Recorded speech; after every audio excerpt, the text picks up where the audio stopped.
So you've said before, I'm focusing my lens on people who are modeling energy and behavior that's moving the world in the right direction. How do you describe the right direction? Well, so that was, and I don't mean to step on questions you have later on, Go but for it. that was a recent, that was kind of a recent pivot in my life. Because, I said that there's this, when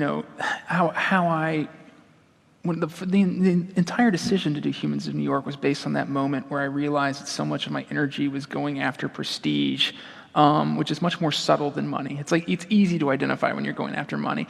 And, there were a couple times where I had to do kind of like gut checks on that, even when I was creating Humans of New York, because the books became bestsellers, I was getting awards, I was getting invited to things, given very lucrative partnership offers, and it became very much a career in addition to this beautiful, passionate thing that I was doing. And there's a part of my brain that is just locked into that side. Okay, if I take this step and I put this together, then I can do that, I can leverage this and move to that and that. And it got to the point where I was I was the co-creator of a big television show for Universal Studios that was based on one of my stories, and I was teaching myself television writing, and I'm trying to photograph, and I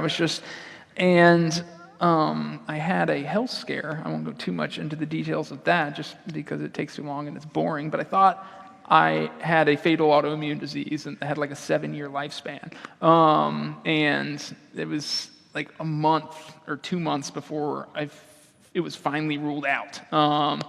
During that time, I took a lot of long walks and, spent a lot of time with my family, and I was thinking about all of the awards that I'd gotten, all the best-selling books, stuff that, if I'm being honest, in the moment was important to me because it felt like my career was moving forward. And then suddenly, the career vanishes. There is no more career, It's just 3 years till end. It's very clear, and I didn't know how much longer I was going to be able to work. This is a very debilitating disease. And so it's everything that was a step on those ladders just seemed comical and farcical and useless. And then the only thing that mattered to me in that moment were the people that I'd helped.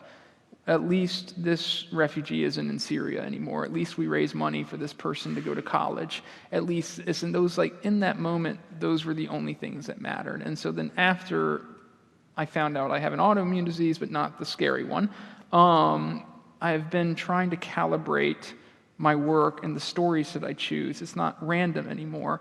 2 things: I try to identify people who need help and tell their stories and then generate help through the audience. And then also people that are helping other people, and so that I can tell their story and model their energy and model their methods to the audience.